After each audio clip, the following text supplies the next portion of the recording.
Early morning ఆంధ్రాలో 4 o'clock నుంచి ఇక్కడ నుంచి 7 o'clock నుంచి మా సినిమా రిలీజ్ అయింది. Extraordinary response. ఫస్ట్ యూఎస్లో స్టార్ట్ అయింది. యూఎస్లో ఎక్స్ట్రాడినరీ రెస్పాన్స్. తర్వాత ఆంధ్రాలో అన్ని ఏరియాల నుంచి, ఉత్తరాంధ్ర, ఈస్ట్ వెస్ట్, కృష్ణ, తర్వాత సీడెడ్ అన్ని చోట్ల నుంచి సేమ్ రెస్పాన్స్. తర్వాత ఇక్కడ తెలంగాణలో స్టార్ట్ చేసాము. మేము విమల్ థియేటర్కి వెళ్ళాము. Extraordinary response. అంటే ఫ్యాన్స్ విపరీతంగా ఎంజాయ్ చేశారు. అయిన తర్వాత మేము థియేటర్ నుంచి బయట రావడానికి 1 hour పట్టింది. అంత ఫెస్టివల్ వాతావరణం నడిచింది అక్కడ. అండ్ షోకి టాక్ ఇంకా ఇంప్రూవ్ అవుతుంది. Talk collections we're so happy. అంటే మేము ఇన్ని రోజులు వెయిట్ చేసిన తర్వాత ఇవాళ రిజల్ట్ మేము ఎక్స్పెక్ట్ చేసిన దానికంటే ఎక్కువ రెస్పాన్స్ వచ్చింది. And we're so happy. And we want to thank entire audience for receiving this film so positively. And అందరూ థియేటర్కి వెళ్ళి ఈ సినిమాని చూడండి. ఇది కంప్లీట్ ఫ్యామిలీ ఎంటర్టైనర్. అన్ని సెక్షన్స్ ఆఫ్ ఆడియన్స్కి నచ్చే విధంగా ఈ సినిమా ఉంది. అండ్ పవన్ కళ్యాణ్ గారు 1-man show. First half, second half అంతా ఎక్స్ట్రాడినరీగా పర్ఫామ్ చేశారు. అండ్ అగైన్ ఆయన ఫ్యాన్ అయిన హరీష్ గారు గబ్బర్ సింగ్ తర్వాత దానికంటే బెటర్గా రెస్పాన్సిబిలిటీ తీసుకుని చేశారు. And we're so happy. And we want to thank entire technicians, ఆన్ సాయి గారు, బోస్ గారు, మ్యూజిక్ డైరెక్టర్ డిఎస్పి గారు, ఆర్ఆర్జీ తమన్ గారు, అండ్ ఎవ్రీబడి, హీరోయిన్స్ శ్రీలీలా, రాశిక్, and everybody are extraordinary. So we're so happy అండి. And will do more events and celebrate this film. And once again we want everybody to come to theatres and watch this Ustad Bhagat Singh ఇవాళ festival holidays ఉన్నాయి. And ఇది ఒక 3-4 weeks నడిచే cinema. And next week ఆ 5 week కూడా holidays ఉన్నాయి. So we're confident that it's going to do huge numbers. And more than that everybody are going to love this film. Thank you. వస్తారా?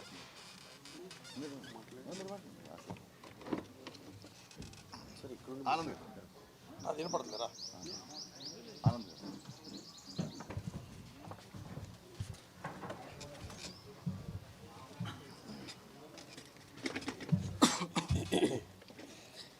అందరికీ నమస్కారం అండి. వీఆర్ వెరీ వెరీ హ్యాపీ అండి. After so long time ఈ ప్రొడక్షన్లో కానీ ఇదంతా కొంచెం టైం పట్టింది. కళ్యాణ్ గారితో సినిమా చేస్తే చాలు అనేది ఫస్ట్ అనుకుందండి, చాలు అది అచీవ్మెంట్ అని. అలాంటిది ఇలాంటి పెద్ద హిట్ సినిమా కళ్యాణ్ గారితో చేయటం వల్ల డబుల్ బోనాంజా అందింది మాకు. ఇది చాలా మెమరబుల్ డే అండి మాకు ఈ రిజల్ట్ అందుకున్న రోజున. అలాగే ఫస్ట్ పొద్దునుంచి చూస్తున్నామండి. మార్నింగ్ ఫస్ట్ చెప్పటం, సార్ ఇంటర్వెల్ దాకా ఓకే, తర్వాత చాలా బాగుంది ఫస్ట్ టాక్. తర్వాత అంతా రెడీ అయిపోయి బ్రేక్ఫాస్ట్ అయ్యే టైంకి, సార్ ప్రీ క్లైమాక్స్ నుంచి అదిరిపోయింది సార్, సెకండ్ హాఫ్ అసలు ఎనార్మస్గా అదిరిపోయింది అన్నారు. తర్వాత మళ్ళీ ఆఫీస్ వచ్చే టైంకి, సార్ ఫస్ట్ హాఫ్ బాగుంది, సెకండ్ హాఫ్ కూడా చాలా బాగుంది. అంటే గంటకి ఎనార్మస్గా ఎక్కువ నెంబర్ ఆఫ్ ఆడియన్స్ చూసిన కొద్దీ అది చాలా పాజిటివ్గా వెళ్ళింది. అండర్లైన్ పాయింట్ ఏంటంటే, ఇది ఏదో క్రిటిక్స్ సినిమానో ఎలాంటిది కాదండి. ఇది ఆడిటోరియంలో సెలబ్రేట్ చేసుకునే సినిమా. చానాళ్ళ తర్వాత ఒక పెద్ద హీరోకి ఒక పెద్ద కమర్షియల్ ఫార్మాట్లో సినిమా చూసి చానాళ్ళు అయింది. ఇది అలాంటి సినిమా అండి. కమర్షియల్ సినిమా అంటే ఇదేదో మాకు కాదేమో అనేది కాదు. టోటల్ అందులో ఆల్ ఇంగ్రీడియంట్స్ ఉన్నాయి.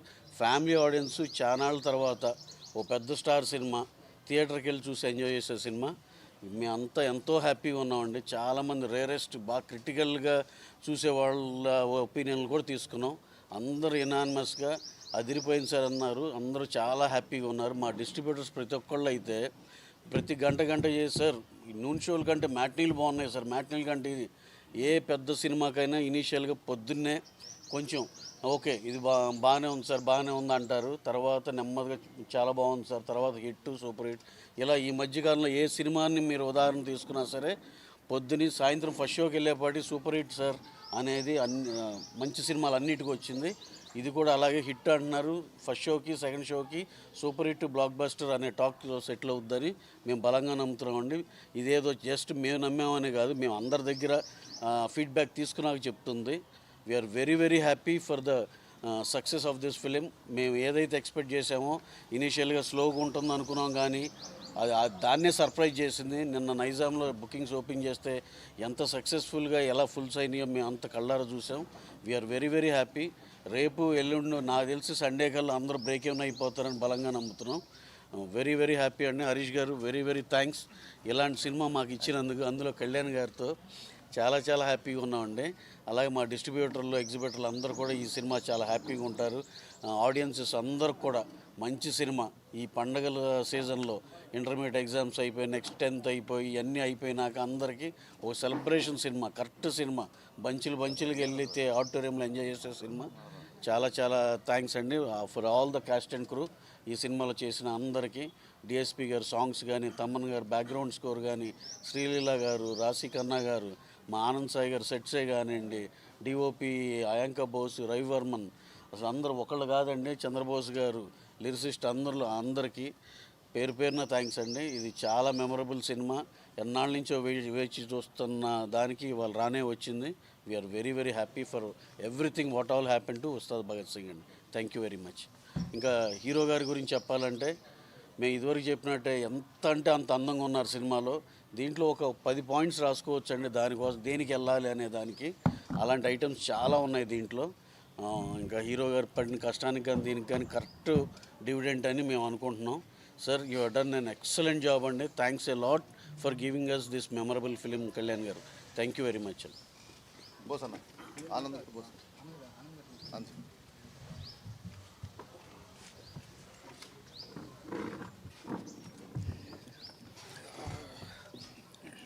సో చాలా హ్యాపీగా ఉందండి. ఆఫ్టర్ 10 years తర్వాత ఈ మూవీ చేస్తున్నాను. అండ్ మైత్రి బ్యానర్లో నవీన్ గారు, రవి గారు one of the finest producers ఇంతవరకు నేను వర్క్ చేసిన దాంట్లో. ఎందుకంటే ఎక్కడ కూడా కాంప్రమైజ్ అవ్వకుండా మాకు ఉన్న 50 days, అంటే కళ్యాణ్ గారు ఇచ్చిన 50 daysలో ఇంత క్వాలిటీ ఆఫ్ ద మూవీ అనేది చాలా డిఫికల్ట్ అండి. అంటే నాకు తెలిసి 24/7 మేము వర్క్ చేస్తున్నాం అండి. అంటే ఒక్కరోజు కూడా మాకు క్యాన్సిలేషన్ లేకుండా, బ్రేక్ లేకుండా, కళ్యాణ్ గారికి ఆయనకి కంఫర్టబుల్గా, కళ్యాణ్ గారు వచ్చిన వెంటనే ఇమిడియట్ షూట్ చేసేటట్టు 2-3 లొకేషన్స్లో, మధ్యలో రెయిన్ వస్తే దానికి స్టాండ్ బైగా ఇంకొక 2-3 సెట్స్ మేము ప్రిపేర్ చేసుకుంటూ, మీరు చూడొచ్చు ఇనిషియల్గా మనకి ఎలక్షన్ ముందు ఒక స్ట్రీట్ సెట్ వేసాం, చాలా యూత్ సెట్ వేసాం, అక్కడ ఒక సాంగ్ యాక్షన్ పార్ట్ అనుకున్నాం. బట్ ఒకే ఒక ఎపిసోడ్ చేసాం, ఫైట్ ఎపిసోడ్. దాని తర్వాత మేము గ్యాప్ ఇచ్చిన తర్వాత మళ్ళీ ఎలక్షన్ టైం వచ్చింది. బట్ ప్రొడ్యూసర్స్ అన్నారు మళ్ళీ మనం ఇంకొకటి చేద్దాము, ఆ సెట్ వదిలేసేయండి, మనం మళ్ళీ ఇంకా వర్క్ చేద్దాం అనేది. సో ఇక్కడ కెమెరామెన్ బోస్ గారు కంప్లీట్గా డెడికేటెడ్. ఆయనకి ఎన్నో షూటింగ్స్ ఉన్నా కూడా ఆయన కంప్లీట్గా ప్రాజెక్ట్లో వచ్చి ఆయన చేయడము.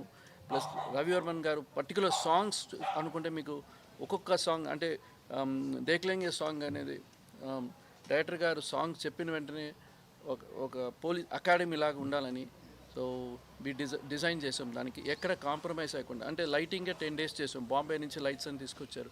టెక్నికల్గా ఎందుకు చెప్పాలనుకుంటే ఈ సినిమా ఫాస్ట్గా తీసిన అనుకోవచ్చు, బట్ క్వాలిటీ అనేది ఎక్కడ కూడా మేము కాంప్రమైజ్ అవ్వాలి. Every episode there is a set ఉంది. సో ఈ మూవీ చేసిన దానికి నాకు చాలా హ్యాపీగా ఉంది. అంటే లాంగ్ టైం అయినా కూడా, బట్ యాజ్ ఎక్స్పీరియన్స్ సో ఎక్కడ కూడా బ్రేక్ ఉండకూడదు అనేది. అండ్ ఫారెస్ట్ సెట్కి వస్తే సాంగ్ ఫస్ట్ అనుకున్నది మేము ఒక డాబాలాగా అనుకున్నాము, అంటే మాకున్న టైం పీరియడ్కి. బట్ ఒక డిఫరెంట్గా వర్క్ చేద్దామని, ఒక ఫారెస్ట్లో కొన్ని సీన్స్ ఉంది కాబట్టి దాని తగ్గట్టుగా సౌత్లోనే బిగ్గెస్ట్ ఫ్లోర్, ఆ ఫ్లోర్లో మేము డిజైన్ చేసాము కంప్లీట్గా ఎండ్ టు ఎండ్. ఒక 20 days దాకా 1 month దాకా వర్క్ చేసాము. బట్ నవీన్ గారు, రవి గారు అందరూ వచ్చి, ఆనంద్ సాయి గారు మాకు బెస్ట్ ఉండాలి అంతే, మాకు we don't think about budget, Kalyan గారికి మా అంబిషన్, మా డ్రీమ్ మేము చెయ్యాలి అన్నారు. సో అంటే మనకి బడ్జెట్ అని కాదండి, ఆ టైమ్ ఆఫ్ పీరియడ్లో మేము సెట్ రెడీ చేసుకోవాలి, షూట్ చేయాలి. అండ్ రవివర్మ గారు 15 days లైటింగ్ చేశారు దానికి. మీరు చూడండి, ఏ సాంగ్ అయినా మినిమం 5 days చేస్తారు, బట్ 15 days ఎందుకు తీసుకున్నాను, అంత డీటెయిలింగ్ లైటింగ్ ఉండాలి. అండ్ కళ్యాణ్ గారు మీరు చూస్తే ఖుషీలాగా ఉంటారు చూడడానికి. ఎక్కడ కూడా మేకప్ అయినా సరే ఏదైనా కూడా వెరీ లైట్గా మేకప్ ఆడారు. అండ్ విఎఫ్ఎక్స్ ఎక్కడా లేదు. విఎఫ్ఎక్స్ అనేది ఆల్మోస్ట్ అవాయిడ్ చేసాము సినిమాలో. సాంగ్స్లో విఎఫ్ఎక్స్ లేదు, అండ్ టాకీలో ఎక్కడా లేదు, స్ట్రీట్ సెట్లో కూడా ఎక్కడా లేదు. సో విఎఫ్ఎక్స్ కూడా మేము, ఎందుకంటే విఎఫ్ఎక్స్ పెట్టుకుంటే మళ్ళీ మన రిలీజింగ్ డేట్లో మనకి ప్రాబ్లం వస్తుంది. సో దాని మీద ఇంకా మనకి టైం ఉండదు అనుకుని విఎఫ్ఎక్స్ కూడా లేకుండా ముందే ఆల్ వీ ప్రిపేర్డ్ అండి. అంటే ఒక మూడ్ బోర్డ్ లాగా ఈ స్క్రిప్ట్ కంప్లీట్గా ఒకసారి మేము విని మాకున్న ఒక 30 డేస్కి ముందు మేము ప్లాన్ చేసాం. అంటే సార్ ఇచ్చిన 50 డేస్కి 30 డేస్ ముందు ఈ ప్లాన్ చేసుకొని ముందుకు వచ్చాం. అండ్ హరిశంకర్ గారు చెప్పాలంటే is a very finest director. అంటే ఫుల్ మాస్, అంటే మనకేం కావాలనేది. అంటే కళ్యాణ్ గారు ఒక ఫ్యాన్ ఆయన. సో నేను ఎట్లాగానో, నేను చిన్నప్పటి నుంచి ఫ్యాన్, బట్ ఆయన నాకుండా ముందు అనుకుంటాను. సో కంప్లీట్గా ఈ మూవీ నేను కళ్యాణ్ గారిని, అంటే కళ్యాణ్ గారు వస్తే మా అందరికి కొత్తగా ఉంటారు. ఎవ్రీ డే షూటింగ్ వస్తే మా అందరికి కళ్యాణ్ గారు చూస్తే కొత్తగా అనిపిస్తుంటుంది. అండ్ కళ్యాణ్ గారు కూడా ఎంత హెక్టిక్గా ఉన్న పొలిటికల్గా కూడా వచ్చి షూట్ చేసి ఎక్కడ కూడా అంటే ఇంకా కొంచెం కావాలంటే టైం తీసుకోండి, నా కోసం మీరు వెయిట్ చేద్దాం టిల్, అంటే నైట్స్ కూడా చాలా వర్క్ చేశారు. అండ్ డైరెక్టర్ గారు వచ్చి నైట్ మనకి 1 o'clock 2 o'clock ప్యాకప్ అయిన తర్వాత ఆయన ఇంటికి వెళ్ళి మళ్ళీ రాసుకుంటారు సీన్స్ అన్ని. రాసుకొని మళ్ళీ ఎర్లీ మార్నింగ్ ఫోన్ చేసి మన సెట్ అంతా రెడీగా ఉందా, నేను ఇమీడియట్గా వచ్చేస్తానంట. సో ఈ మధ్యన ప్రాజెక్ట్స్ అన్ని 2-3 years చేసే ప్రాజెక్ట్స్, ఇది ఒక ఫార్ములా అండి. అంటే ఇంత షార్ట్ టైంలో తీయడము, బట్ షార్ట్ టైం అనేటప్పుడు కూడా అంత క్వాలిటీగా చేయడం అనేది. సో ఇది అంతా ఛాలెంజ్, ప్రతి వాళ్ళకి టెక్నీషియన్స్కి ఛాలెంజు. తమన్ గారు ఎంత ఫాస్ట్గా ఆర్ఆర్ చేశారో అదేలాగా డిఓపీస్ కూడా మనకి బోస్ గారు బిజీగా ఉన్నప్పుడు కూడా మాకు రెగ్యులర్ షూటింగ్ ఉండేది. సో సాంగ్ చేయడానికి ఆయనకి టైం లేదు, ఎందుకంటే మళ్ళీ నెక్స్ట్ డే ప్రిపేర్ అవ్వాలి. సో రవివర్మన్ గారు వచ్చారు, is the one of the best photographer. ఆయన 2 songs చేశారు. సో ఇక్కడ ఇంత టీంతో వర్క్ చేసిన తర్వాత ఇప్పుడు వచ్చిన రిజల్ట్ చాలా హ్యాపీగా ఉంది. అండ్ నాకు తెలిసిన, అంటే మన కళ్యాణ్ గారు తెలిసిన ఫ్యాన్స్ వాళ్ళందరూ కూడా చాలామంది ఫాలోవర్స్ కూడా నాకు చెప్తున్నారు, ఇది జస్ట్ కళ్యాణ్ గారు మూవీ అంతే. వీఆర్ ఎంజాయింగ్ కళ్యాణ్ గారి మూవీ అంతే, మేము కళ్యాణ్ గారిని చూడాలంతే. So that is the dream. So I'm happy ఈ మూవీ వర్క్ చేయడం నాకు. అండ్ హరీష్ గారికి, ప్రొడ్యూసర్స్కి అందరికీ థ్యాంక్స్ అండి.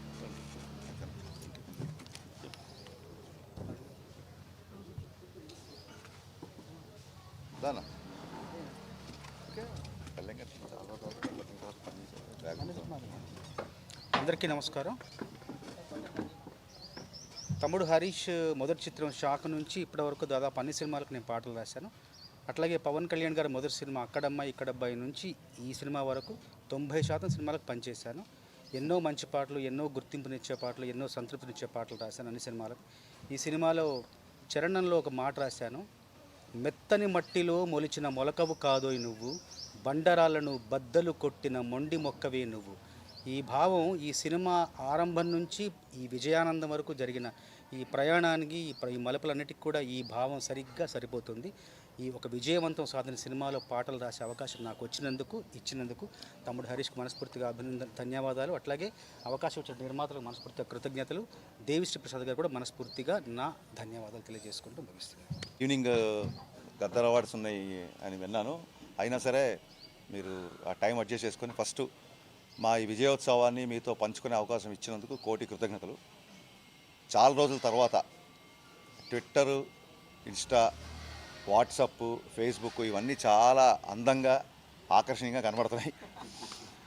ఇది మాస్ సినిమా కదా, ఓవర్సీస్లో కొంచెం లేట్గా రిపోర్ట్ వస్తుంది అందరూ చూసి ఫ్యామిలీస్, ఎందుకంటే ఓవర్సీస్లో కూడా mid of the week release అయిన సినిమా. జనరల్గా సాటర్డే సండే వీకెండ్స్కి కానీ ఫ్యామిలీస్ అందరూ వచ్చి చూడరు. సో ఒక మాస్ ఎంటర్టైనర్ ఓవర్సీస్లో నాకు ఒక 2-3 days తర్వాత టాక్ వస్తుంది అనుకున్నాను. బట్ ఈ A to Z అని మేము, అంటే ఆబాల గోపాలను చూసే సినిమా అని మొత్తం ఫ్యామిలీ ఎంటర్టైనర్ ఏ రకంగా అయితే మేము ఏం చేసామో, నిన్న నైట్ అప్పటి నుంచే ఎలాగో నైట్ షోస్ ఇక్కడ లేవు కాబట్టి మార్నింగ్ ఒక 4 నుంచి 5 నుంచి ఆంధ్రాలో షోలు పడ్డాయి, ఇక్కడ 7:30 7:45 ఇక్కడ షోలు పడ్డాయి. సో ఓకే, ప్రింట్స్ అన్నీ వెళ్ళిపోయి ప్రశాంతంగా ఒక 3-4 గంటలు పడుకొని ఎర్లీ మార్నింగ్ లేద్దాం అనుకున్నాను. బట్ ఓవర్సీస్ యొక్క ఉధృతో నైట్ ట్విట్టర్ నుంచి స్టార్ట్ అయింది. అందుకే అంటున్నా, ట్విట్టర్, వాట్సాప్, ఫేస్బుక్ చాలా అందంగా ఆకర్షణీయంగా కనబడుతున్నాయని.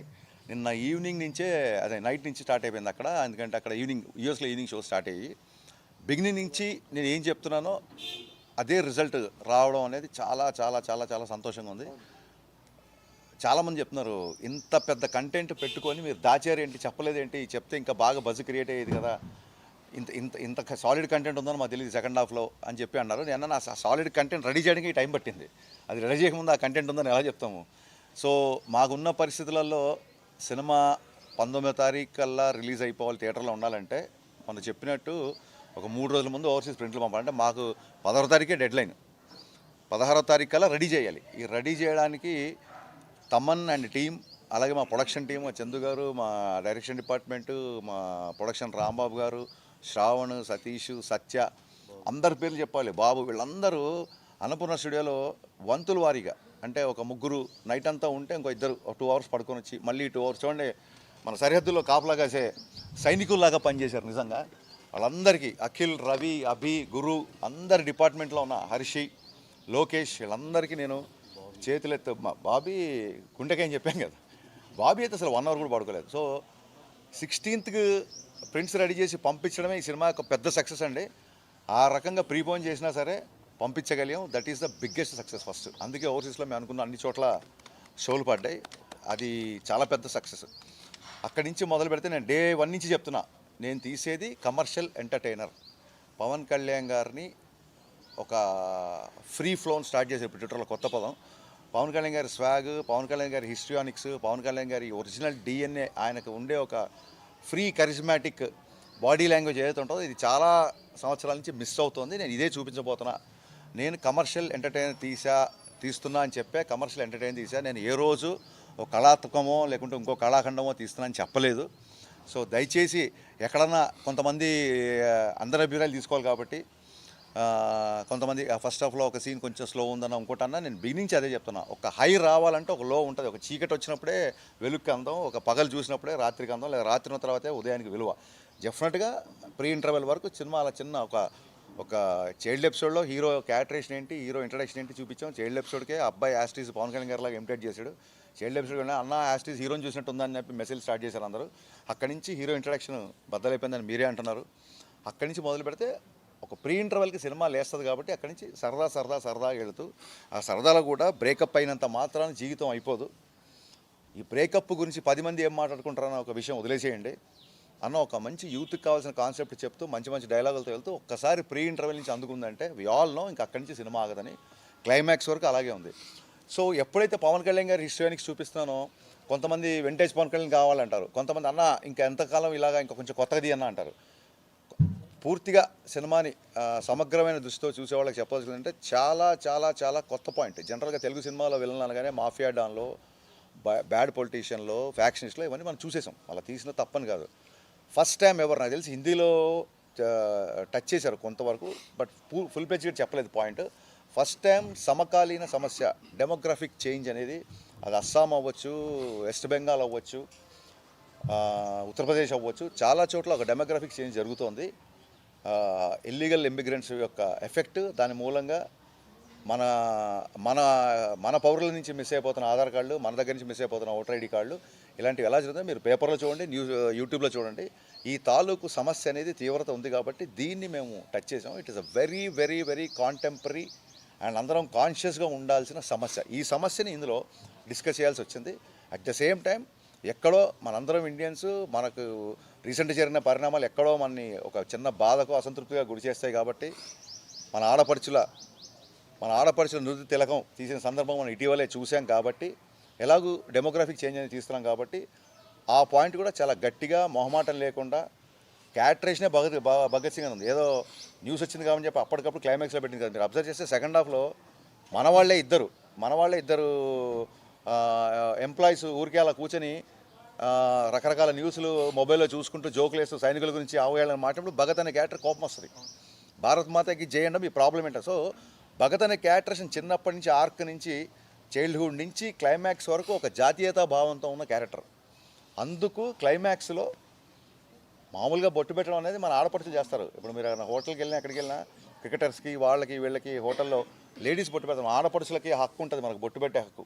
అది తెలంగాణలో మంగళారతులు ఇచ్చిన దీపావళికి, లేదా ఏదైనా శుభకార్యంకి వెళ్ళినా, ఒక జాబ్ ఇంటర్వ్యూకి వెళ్తానో, ఒక ఎగ్జామ్కి వెళ్ళినా అమ్మనో అక్కనో చెల్లినో బొట్టు పెడతారు. అలాంటి మన సోదరిమణులకి, మన అమ్మలది, మన సోదరులి, మన అక్కలది, మన చెల్లెది సింధూరం గురించి అంత పెద్ద ఇష్యూ జరిగి వాళ్ళకి అంత విషాదం వచ్చింది కాబట్టి ఆ డైలాగ్ వచ్చింది. ఒక పెయిన్లోంచి, ఒక చిన్న కాన్షియస్లోంచి వచ్చిన డైలాగు. బొట్టు పెట్టడం అనేది మా ఆడపడుచుల సంప్రదాయం. కానీ ఒక మగవాడు బొట్టు పెడితే సార్ ఎలా ఉంటుందో చూస్తావా, ఈ దేశపు మగాడు బొట్టు పెడితే ఎలా ఉంటుందో నువ్వు చూస్తావా అని ఈ పెయిన్ నుంచి వచ్చిన క్యారెక్టర్. ఇది అప్పటికప్పుడు క్లైమాక్స్ లేదో పంచ్ డైలాగ్ గురించి రాసింది కాదండి. చైల్డ్హుడ్ నుంచి భగత్ సింగ్ క్యారెక్టర్కి అట్రాక్ట్ అయిన ఒక అబ్బాయి, అందరు ఊరికి అమ్మా నాన్న లేరు కాబట్టి అందరూ చిన్నయ్య చిన్నయ్య అని పిలుస్తుంటే తన గురువుని స్ఫూర్తిగా తీసుకొని, ఎలాంటి గురువు, పెళ్లి చేసుకోకుండా పిల్లల్ని కలకుండా కేవలం తన జీతాన్ని కూడా పనిలోకి వెళ్తున్న పిల్లలకి ఇస్తూ వాళ్ళని బడికి రమ్మంటే, అలాంటి వాళ్ళు చాలామంది నేను న్యూస్లో చూస్తుంటా.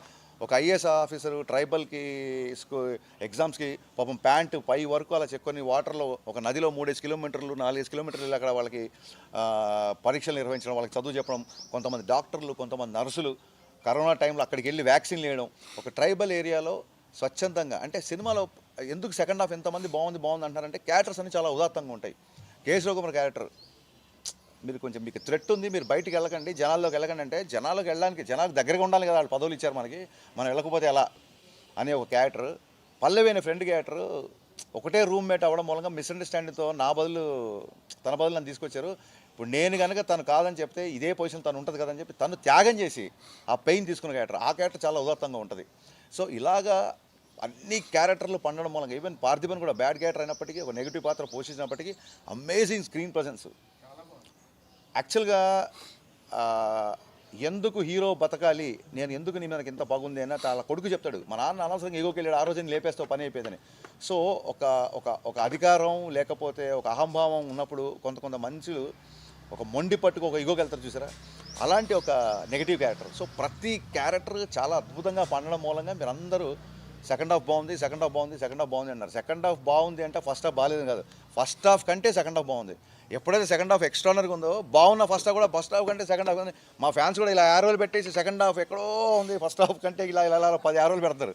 ఫస్ట్ హాఫ్లో అందరి డ్యాన్స్ ఇమిటేషన్ అంటే తను డ్యాన్స్ చేయలేడని చెప్పి మిగతా వాళ్ళు చేసిన సూపర్. మీరు ఆ సీక్వెన్స్ అబ్జర్వ్ చేస్తే డ్యాన్స్ పరంగా ఎక్స్ట్రానర్గా ఉన్నాయో పెట్టాం. ఎందుకంటే కళ్యాణ్ గారు డ్యాన్స్ అనగానే తను నడుచుకుంటూ వెళ్తాడు, తన మీద తను సెటైర్ వేసుకోవడానికైనా ఆయన చాలా తను పెద్ద సీరియస్గా తీసుకోడు, తను పెద్ద స్టార్ అనుకుంటుంది ఆయన, మనం అనుకుంటున్నాం ఆయన పవర్ స్టార్, ఆయన అంత పెద్ద సీరియస్గా తీసుకోడు కాబట్టి దానికి ఒప్పుకున్నాడు. అందుకు ఒప్పుకున్నందుకు ఆయనకి మనస్ఫూర్తిగా మరొకసారి హ్యాట్స్ ఆఫ్. డ్యాన్స్ నెంబర్లు ఉంటాయి. డ్యాన్స్ నెంబర్ అంటే ఇప్పుడు నాటు సాంగ్లో చరణ్ బాబు తారక్ గారు ఇరగదీశారు, అంత పెద్ద డ్యాన్స్ నెంబర్ నడుచుకుంటూ వెళ్తుంటాడు, అది ఫన్. కుర్చీ మడతపెట్టి సాంగ్లో మహేష్ బాబు గారు శ్రీలా కుమ్మేశారు, బట్ ఈయన డ్యాన్స్ చేయండి నడుచుకుంటూ వెళ్తుంటాడు.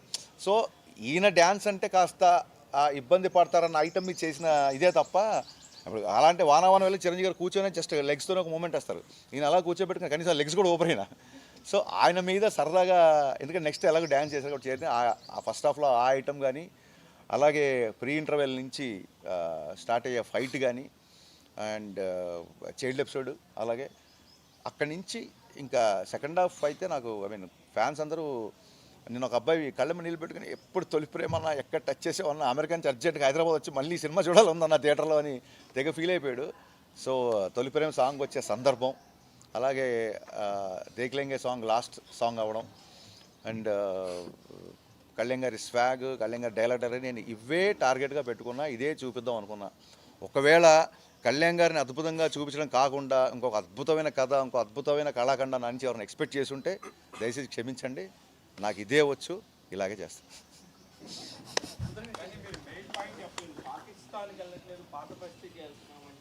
అవునండి, మన దేశంలో మనం స్వేచ్ఛగా ఉండొచ్చు కదా. అంటే దాని ఉద్దేశం ఏంటంటే మనకి మన ప్లేస్లో అన్ని ప్లేసులు మన సేఫ్ అనే, పాత బస్సుకి వెళ్ళడం మనందరం సేఫ్గా ఫీల్ అవ్వాలి, మన ప్లేస్ అది. అబ్బాయి ఏదో కొంచెం కంగారు పడుతుంది, ఎందుకంటే అక్కడ వేరే వాళ్ళు ఉన్నారు కాబట్టి కంగారు పడతారు, కాబట్టి మన దేశంలో మన స్వేచ్ఛగా ఎక్కడికైనా వెళ్ళొచ్చు కదా అన్న ఉద్దేశం. దేనికి అవుతుంది సెన్సార్కి, మాకు సెన్సార్ క్లియర్ చేసింది కదా, మన దేశంకి వెళ్తున్నాము, మన ప్లేస్ అని చెప్పి గర్వంగా చెప్తున్నాం. న్యూ హైదరాబాద్ అయినా ఓల్డ్ హైదరాబాద్ మన హైదరాబాదే, అక్కడ ఉన్న వాళ్ళు కూడా మన వాళ్ళే కదా, మన దేశం మనుషులే కదా, అందుకే సెన్సారే క్లియర్ అయిన తర్వాత ఇష్యూ ఉంటుంది. తరగలాత అనే వసంతం కథ రాసుకున్నప్పుడే, వసంతం అక్కడికి రాదు అంటే లీల గురించి అతను ఎత్తుకుతున్నాడు, డైలాగ్ ఉంటుంది కదా, నువ్వా లీల దగ్గర రావట్లేదు, అందుకే లీలని దగ్గరికి వచ్చేలా చేశా. తమన్ మొత్తం తమన్ అండి, తమన్. నేను ఆ సాంగ్ వరకు వస్తుంది, మళ్ళీ గన్నేసిన తర్వాత ఒక హెవీ బ్యాక్గ్రౌండ్ స్కోర్ కొడదామంటే లేదు బాబా అదే సాంగ్ ఒక డీజే వర్షన్ కొట్టి చూపిస్తాను చూడని చెప్పి తను డీజే వర్షన్ కొట్టాడు. అలాగే నేను ఓన్లీ తొలి ప్రేమ సాంగ్ ఫిక్స్ అయ్యా, కానీ శ్రీలీల థీమ్ మొత్తం చేద్దామంది, మొత్తం తమన్ థాట్. శ్రీలీల పడగానే ఒక్కసారి అనగానే మొత్తం మొత్తం డైరెక్షన్ డిపార్ట్మెంట్కి మ్యూజిషియన్స్ అందరూ గూసమ్స్ వచ్చేసిన ఒకసారి. ఎందుకంటే మనకు ఆల్రెడీ బాగా అలవాటైన పాట, మనం బాగా విన్న పాట, బ్లాక్ బస్టర్ అయిన పాట కాబట్టి. సినిమాలో బ్యాక్గ్రౌండ్ స్కోర్ మొత్తం అంటే ఎక్కడ ఏ కొయ్యి కై ఏదొచ్చినా that entire credit goes to my బావ తమన్. 12 నుంచి 13 రోజులు నేను చెప్పినట్టు 12 నుంచి 13 రోజులు ఇంత పెద్ద కమర్షియల్ సినిమాకి ఒకసారి యాక్షన్ ఉంటుంది, ఒకసారి విలన్తో కాన్ఫ్రంటేషన్ ఉంటుంది, ఇంకోసారి సరదా సన్నివేశం ఉంటుంది, ఇంకోసారి కామెడీ ఉంటుంది. ఒకే మూడ్లో ఉండే సినిమా అనుకోండి, ఒకటే యాక్షన్ ప్యాక్ సినిమా అనుకోండి, ఒక మూడుతో సెట్ అయ్యి కొట్టేయచ్చు. రకరకాల ఎమోషన్స్, రకరకాల ఫన్నీ థింగ్స్, కళ్యాణ్ గారు పోనీ హీరోయిజం ఉండాలంటే హీరోయిజం ఉంటుంది. ఇన్ని ఎలిమెంట్స్ ఉన్న సినిమాకి కేవలం 10-12 రోజుల్లో ఇంత అద్భుతమైన బ్యాక్గ్రౌండ్ స్కోర్ కొట్టడం అనేది తమన్కే సాధ్యం. అందుకే తమన్ కొట్టాడు. అండ్ కళ్యాణ్ గారు చాలా రోజుల తర్వాత డ్యాన్స్ చేస్తున్నారు, హరీష్ ఏం మాత్రం విజువల్ కాంప్రమైజ్ అవ్వద్దు అని మా వెనకాల పట్టుబట్టి ఈ సాంగ్స్ ఏ సిచ్యువేషన్లో వస్తాయి, నీకు సాంగ్లో ఉన్న ప్రదేశాలు ఏంటని చెప్పి ఆయన డీటెయిల్గా నోట్స్ తీసుకొని బేసిక్గా నాకు డైరెక్టర్ కోసం పనిచేశాను అని అంటారు, కానీ ఒక 50% లేకపోతే 30% నా కోసం చేశారు. కళ్యాణ్ గారు అంటే எனக்கு లవ్. నా ఫ్రెండ్ వచ్చి డ్యాన్స్ చేస్తాడంటే ఆ ప్లేస్ అదిరిపోవాలి. ఆ 2 సాంగ్స్ నాకు వదిలేసి ఏం చెప్పారు ఈయన. సో నాకు సిచ్యువేషన్ ప్రకారం ఎలా ఉండాలి, ఇలా ఒక పోలీస్ అకాడమీ లాగా ఉండాలి. ఎందుకంటే మీకు తర్వాత ఇక మరీ ఎక్కువ చెప్తే లీక్స్ అయిపోతుంది, కథలో కూడా అది పార్ట్ కాబట్టి. ఎందుకు రవివర్మన్ గారు వచ్చారంటే మేము ఇవాళ టాకీ షూట్ చేస్తున్నాం ఆయనగా పోస్తాం, నెక్స్ట్ డే టాకీ షూట్ అక్కడి నుంచి డైరెక్ట్ సాంగ్ సెట్లోకి వెళ్ళిపోవాలి. సో ఈయన షూటింగ్ వదిలేసి ఆ సెట్కి లైటింగ్ చేసిన టైం మా కెమెరామెన్కి లేదు. అందుకు సంజయ్లా బన్సాలితో రామ్లీలా, బర్ఫీ ఇలాంటి మన అనురాగ్ బసుతో బర్ఫీ ఇలాంటి సినిమాలు తీసిన ఇండియా టాప్ కెమెరామెన్ రవివర్మన్ గారు, ఆనంద్ సాయి గారు ఒక మాట రిక్వెస్ట్ చేయగానే ఆయన వచ్చారు. ఆయన వచ్చి ఆ 2 పాటలు ఏమాత్రం కెమెరామెన్ ఇంకోతో ఉన్నాడు కదా అనకుండా ఆ 2 పాటలు ఆయన అద్భుతంగా షూట్ చేశాడు. సో ఎందుకో బిగినింగ్ నుంచి ఈ సినిమాకి అలా కుదిరిందండి. 2 ప్రొడ్యూసర్లు, 2 కెమెరామెన్లు, 2 మ్యూజిక్ డైరెక్టర్లు. సో కలెక్షన్ కూడా అలాగా డబల్ ధమాకలాగా వస్తుందని ఇక్కడి నుంచి 2 హీరోయిన్స్. కాబట్టి ఇప్పుడు సినిమా చూసాక చాలా అస్టానిషింగ్ అనిపించిన పాయింట్ ఏంటంటే సార్, అంత హ్యూజ్ క్యాన్వాస్ ఉన్న అంత సినిమాని, అంతమంది యాక్టర్స్, అంత కంటెంట్ మీరు you could drive it in just in 40 days. Yeah ఎలాగండి అది? నేను అసలు రియల్లీ ఇట్స్ మ్యాజిక్. ఇలాగండి కొన్ని కేజీలు లాస్ అయ్యి కొంత మన ఏదో ఛానల్కి వెళ్తే సార్ త్వరగా చేసేయండి అంటే లంచ్ ఏదంటే అవ్వలేదండి, చూస్తే టైం 5 అయింది. ఏమైనా తెప్పించినా తింటారా అన్నాడు. అంటే ఒక 2 గంటలు నిద్ర ఉంటే తెప్పించండి అన్న. ఫుడ్ కాదు, 2 hours నిద్ర ఉంటుంది అంటే ఏం లేదు sir. It's all about collective decision అండి. అంటే కళ్యాణ్ గారు ఇచ్చిన డేట్స్ని సద్వినియోగపరచుకోవడం అనేది ఒకటి. టీమ్ సాలిడ్ టీమ్, అంటే ప్రొడక్షన్ సైడ్ నుంచి Mythri movie makers production, Anand Sai గారు లాంటి ఆర్ట్ డిపార్ట్మెంటు, ఆయనంక బోసు, రవివర్మ లాంటి అద్భుతమైన కెమెరామెన్స్, ప్రతి ఒక్కళ్ళు చెప్తున్నాం కదా ఒక సైనికుడిలాగా పనిచేశారు. అలా పనిచేయడానికి ప్రతి ఒక్కళ్ళకి ఇన్స్పిరేషన్ అంటే రేపు పొద్దున కళ్యాణ్ గారు సెట్లోకి వస్తున్నారు. రేపు పొద్దున కళ్యాణ్ గారు సెట్లోకి వస్తుంటే కెమెరామెన్ అద్భుతంగా చూపించారు. అందుకే సినిమాలో ఆయన అంత అందంగా ఎందుకున్నారు, అంత అందంగా ఎందుకున్నారు అంటే నేను ఈ ఎలిమెంట్స్ మీద ఎక్కువ ఫోకస్ పెడతా. ఒక్కసారి కథ అయిపోయింది కనుక సెట్లోకి వెళ్ళిన తర్వాత కళ్యాణ్ గారు ఒక్కొక్కసారి వెళ్ళి సార్ కొంచెం షర్ట్ మడత పడింది, కొంచెం ఇలా లూజ్గా వదిలేండి అని చెప్పి షర్ట్ సర్దడానికి కూడా 1 more చేసుకుంది ఉంది. నేను ఎందుకు చెప్తున్నానంటే ప్రతిసారి అసలు ఎవ్రీ టైం మెసేజ్లు వస్తున్న సారి కళ్యాణ్ అన్న 10 years బ్యాక్ తీసుకెళ్ళి 15 years బ్యాక్ చేసిన ఒక్కొక్కళ్ళు చెప్తూ ఉంటే అమ్మాయ మన సెట్లో పడ్డ కష్టం అంతా వీళ్ళు అండర్లైన్ చేశారు కదా అని అనిపిస్తుంది. ఫాస్ట్గా చేయడం అనేది స్క్రిప్ట్ మీద ఉన్న క్లారిటీ అండి అంతే. అంకుశం బ్యాక్డ్రాప్ లేదు, కథ వచ్చిన తర్వాత మా స్క్రీన్ ప్లే రైటర్ దశరథ్ గారు అన్నారు, నువ్వు గమనించావా రాజశేఖర్ గారికి సీఎం గారికి ఉన్న రిలేషన్ లాగా ఇది కొంచెం ఉంది అన్నట్టుగా అన్నారు. సరే బ్లాక్ బాస్టర్ రిఫరెన్స్ కదా, తప్పే ఉంది.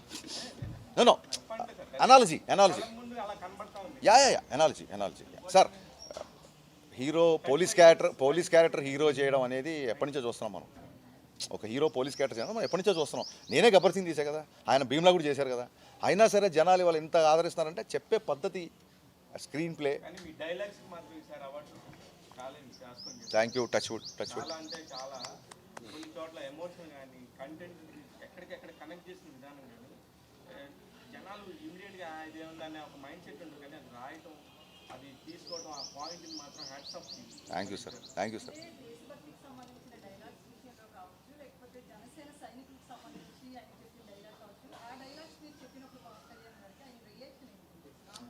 ఎక్కువ దేశభక్తి ఉన్నాయండి. జనసేన డైలాగులు ఎందుకు అంటే వ్యక్తిత్వం. నేను ఏం లేదమ్మా, నేను మొన్న కూడా చెప్పా, గబ్బర్ సింగ్ లాంటి డైలాగ్ ఇవాళ నాకు కొంచెం తెక్కుంది లెక్కుందని రాస్తే కనుక ఇప్పుడున్న పరిస్థితుల్లో రాస్తే ఆ లెక్క గెలిచిన సీట్ల ఇంకోట అని ఆపాదిస్తారు. నేను ట్రెండ్ ఫాలో అను, ట్రెండ్ సెట్ చేస్తా అంటే ట్రెండ్ సెట్ చేయడం ఏంటి మిగతా పార్టీ అలయన్స్ సెట్ చేయడమా అని ఆపాదిస్తారు. సో మనం యద్భావం తద్భావం, అందుకే మనం చూసే పద్ధతి ఉంది. కావాలని చెప్పి పొలిటికల్ టచ్ ఇద్దామని, ఎందుకంటే మనం సినిమా అనేది వ్యాపారం అండి, మనం వ్యాపారం చేస్తున్నాం, మనం ఎంటర్టైన్మెంట్ అమ్ముతున్నాం. ప్రతి ఓడు ఎంటర్టైన్మెంట్ కొనుక్కోవాలనుకుంటే తప్ప నువ్వు నా మనిషి కాదు నేను నీకు అమ్మను అని అనలేం కదా మనం. సో ఎక్కడో గాజు డైలాగో లేకపోతే ఒక అవ్వ నా చెత్తి మీద నా తల మీద చేసి ఆశీర్వదిస్తుంది, ఆస్తులు అందరూ పోగేసుకుంటారు, ఆశీర్వాదాలు కొందరు సంపాదించుకుంటారు, ఇలాంటి డైలాగ్స్ ఎక్కడో రెండు వైపులు ఉంటుంది. ఆ డైలాగ్ ఎందుకు వచ్చిందంటే చాలాసార్లు ఫ్యాన్స్ హీరోకి ఎలివేషన్ ఇస్తుంటారు కదా, మరి ఈయన అభిమానులు ఈయన సినిమా సక్సెస్ అయినా హిట్ అయినా ఎలా ఉన్నా అభిమానులు ఎప్పుడు ఉంటారు. ప్రతిసారి ఫ్యాన్స్ ఎలివేషన్ ఇవ్వాలా, ఈసారి హీరోతో ఫ్యాన్స్కి ఎలివేషన్ ఇప్పిద్దాం అని. సో నీ అభిమానుల్ని నేను ప్రేమించే వాళ్ళని అందరినీ చంపేస్తావంటే అభిమానుల్ని లేపేస్తావా? ఎంతమంది ఉంటారో తెలుసా? లెక్క పెట్టడానికి జన్మ సరిపోదు, లేపడం సంగతి తర్వాత. అంటే మా ఫ్యాన్స్కి ఎలివేషన్ కదా అది. సో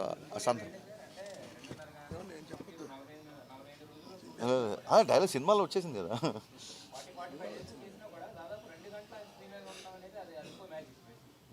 అదే సార్, అందుకే మీరు మ్యాజిక్ అని అన్నారు, నేను మర్చిపోయిన బట్ మీరు అన్నారు, ఇది మాట నేను అనలేదు. అందుకే సరే టీజర్లో ట్రైలర్ చూసారా మీరు, దేవిశ్రీ ప్రసాద్ మ్యూజికల్, హరిశంకర్ మ్యాజికల్ అనేసి.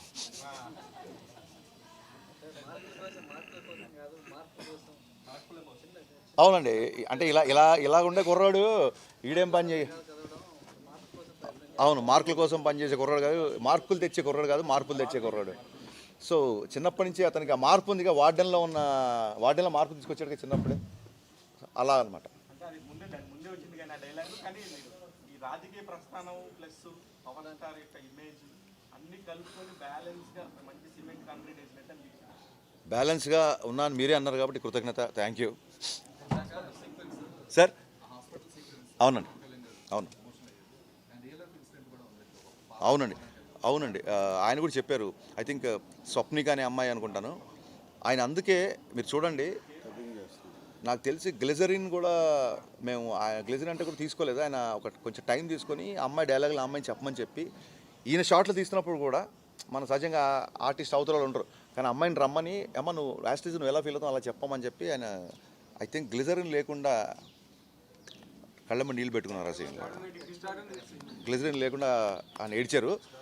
అండ్ దాన్ని ఏమంటారంటే మొన్న అడిగారు ఒకళ్ళు, పవన్ కళ్యాణ్ గారిలో మీకు బాగా మీరు నేర్చుకోవాల్సిన గుణం ఏంది అని అన్నారు. అది అగ్రెషన్ అవ్వచ్చు, సమాధానం చెప్పడం అవ్వచ్చు, లేకపోతే ఒక టైంలో ప్రశ్నించడం అవ్వచ్చు, ఏదైనా అవ్వచ్చు. వీటన్నిటికీ కలిపి ఒక కామన్ పేరు పెట్టాలంటే ఎవరైనా ఫ్యాన్స్ వచ్చి పట్టుకుంటే వాళ్ళని దగ్గర తీసుకోవడం వచ్చు, ఏదైనా సరే ఆయనలో నేర్చుకోవాల్సింది స్పందించే గుణం. అది అన్యాయమైన అభిమానమైన ఆయన స్పందించే గుణం. పటపటపట నీళ్ళు కారిపోతాయండి. ఏదైనా ఒక సమస్య వింటే ఆయన ఉంచుకోలేరు లోపల. ఆ సీన్ అద్భుతంగా రావడానికి కారణం ఆయనలో ఉన్న హ్యుమానిటీ బేసిక్గా. సార్ ఇదే సార్ ఈ పర్ఫార్మెన్స్ అని చెప్పింది. ఓహో కంటెంట్ అండి, అది బిఫోర్ ఎలక్షన్స్ తీసిన డైలాగ్ అది. ఆ తర్వాత లెంత్లో కుదరలేదు అది, అందుకే ఎక్కువగా క్యాంపెయిన్లో వాడాం.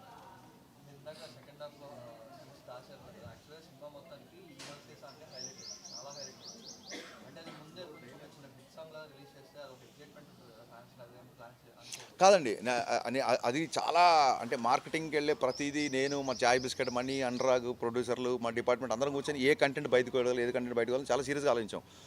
ఎప్పటికైనా సరే ఒక రీమిక్స్ చేస్తున్నాం అన్నప్పుడు ఒక తరానికి లేదా దాని ఫ్యాన్స్కి చిన్న లోపల కోపం ఉంటారా, ఎందుకు ముందు ఆ పాటను చెడగొడతా అంటారు ఫస్ట్. మన దేవుడి దేవుళ్ళు ఎప్పుడు నేను చెడగొట్టలా. మీరు ఎల్లు వచ్చి గోదరం తీసుకున్నా సరే బాలు గారిని బతిలాడి మళ్ళీ పాడించాం. సార్ వేరే సింగర్లు పాడడం కాదు, ఈ పాట మనకి ఎందుకు నాస్టాల్జియా ఫీలింగ్ వస్తుందంటే ఆ సింగర్ గొంతు, ఆ పాట వినగానే మనం ఆ సినిమా ఎవరితో చూసాము, గర్ల్ ఫ్రెండా, ఫ్రెండా, అన్నయ్య, తమ్ముడా, ఏ థియేటర్లో చూసాము, ఏ రోజు చూసాము, ఏ పండగకి చూసాము, ఇవన్నీ గుర్తొస్తుంది. సంగీతం ఉండే మెమరీ అలాంటిది. అందుకే నాస్టాల్జియా అంటుంటాం మనం. ఆ నాస్టాల్జియా పాడకూడదు. గబుక్కున ఈ సినిమాలో పాట ఉంది అనగానే మనోళ్ళు ఊరికే రెడీగా ఉంటారు కదా, అరే ఎందుకు ఆ పాట చెడగొడతారు మొదలు పెడతారు. సో లేనిపోయిన నెగిటివిటీ ఎందుకు, ఒక సర్ప్రైజ్ సినిమాలో ఇద్దాము అని ఇంకా కరెక్ట్ 2 days ముందు. అవునండి, ఘంటసాల గారికి చెప్పాము. ఒక యాక్షన్ సీక్వెన్స్కి క్లాస్ సాంగ్ ఇళరాజా గారి తలరా తనే వసంతం అని పెట్టడము, అందులో సాహిత్యాన్ని ఒక యాక్షన్ సీక్వెన్స్కి పెట్టడం, దానికి విపరీతం అప్రిషియేషన్ వస్తుంది. Thank you. బిగినింగ్ నుంచి చెప్తున్నా, లిరిక్స్ అన్నా పాటలన్నా సాహిత్యం అన్నా నన్ను పూర్తిగా మాస్ అని చెప్పేసి గట్టి అవతల పెట్టకండి. నేను కూడా చాలా మంచి మంచి అంశాలు సినిమాలో పెడతాను. మైక్ అట్ట పెట్టండి, ఆ కెమెరా అట్ట చెప్పండి కొంచెం. సో శాస్త్రి గారు థ్యాంక్ యూ అని అందరూ కూడా చెప్పాం. క్రిమినల్స్తో కూడా సాహిత్యం మాట్లాడే అవకాశం ఇచ్చారని అందుకే పెట్టండి. అవునండి.